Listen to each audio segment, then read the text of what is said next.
In this video, we discuss why the multiplication rule should work. Now, here's the multiplication rule.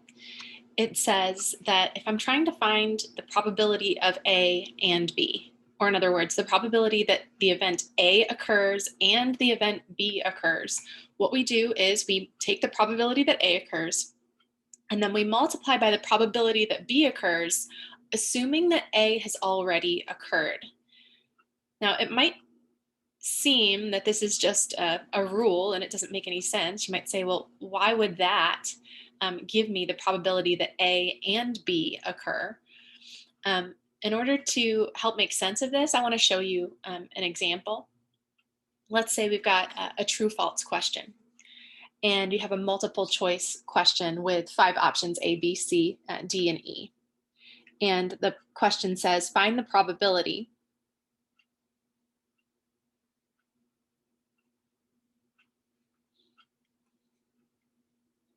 that both questions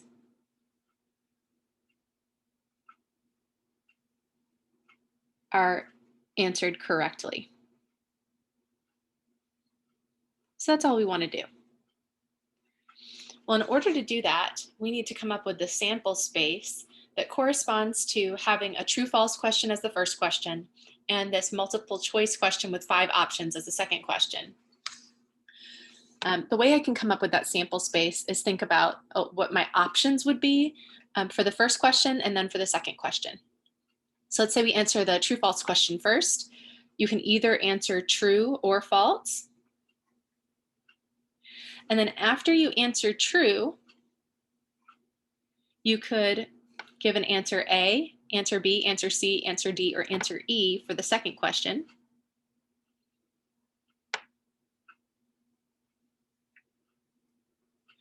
Or after you answer false, you could give answers A, B, C, D, or E for the second question.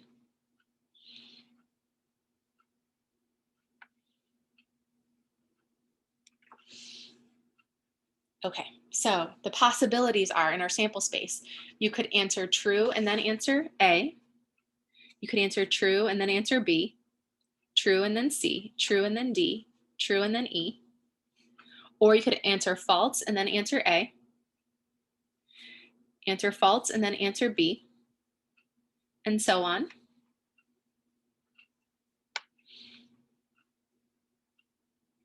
Now, I have no idea what the correct answer to these generic questions are. I don't know whether the answer is true here or false here, and I don't know if the answer is A, B, C, D, or E here. But I do know that my sample space, all the possible options from this include 1, 2, 3, 4, 5, 6, 7, 8, 9, 10 options.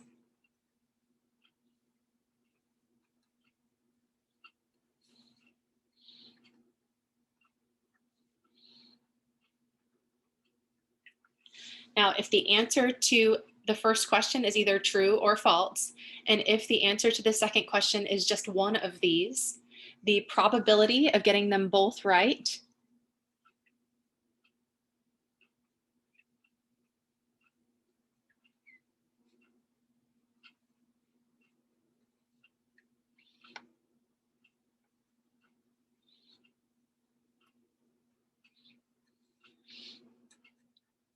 and that's just using that formula that we had, or those formulas and those approaches that we have for probability in lesson 4.1. So this is question number 1 correct, and question number 2 correct.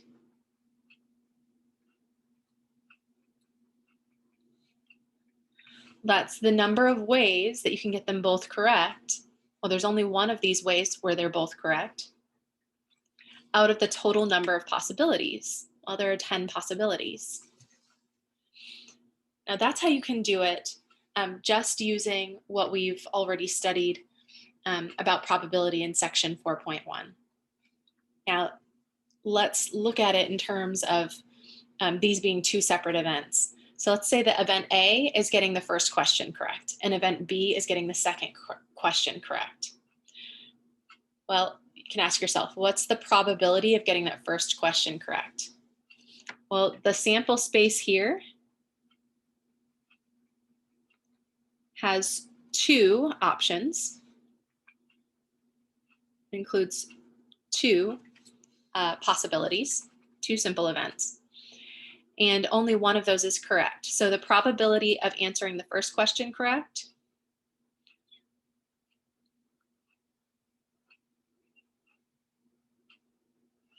is 1 out of 2. Because it's either true or it's false, it's not both. And then over here with the second question, if only one of these answers is correct, the sample space has 1, 2, 3, 4, 5 options.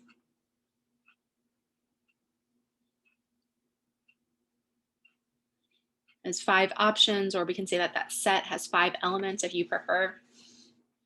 So we're going to take that probability that the first question is correct, and then we'll find the probability that the second question is correct. Just using Q to abbreviate question. That's 1 and 5.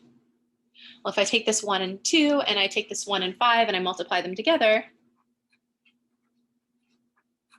I get 1 and 10, which is exactly the same result that I got when I came up with the sample space for this event, in which both of these guys are correct. I came up with this possible options, and then I said how many times would both questions be correct out of all these possible options, and I got 1 in 10. That's the same as taking this probability and taking this probability and multiplying them.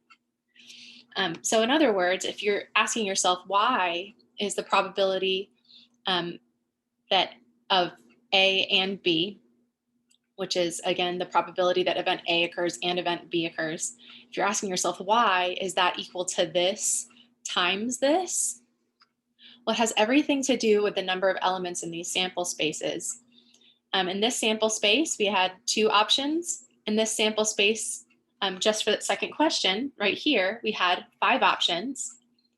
Well, if I want the number of options over here, well, I've got to take that 2 and multiply by that 5, and I get 10. So the number in the denominator here is the product of the 2 numbers in the denominator here. Now, this is not a proof. This just suggests that the multiplication rule is true and it should work, but hopefully that makes you feel more comfortable with it. Now, in general, again, I don't just think of this as a formula that I apply.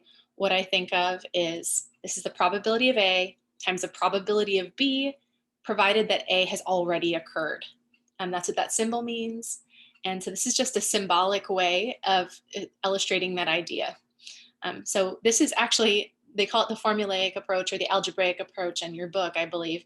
But it's really identical. It's exactly the same thing as the intuitive approach. They're just writing the formula down using symbols.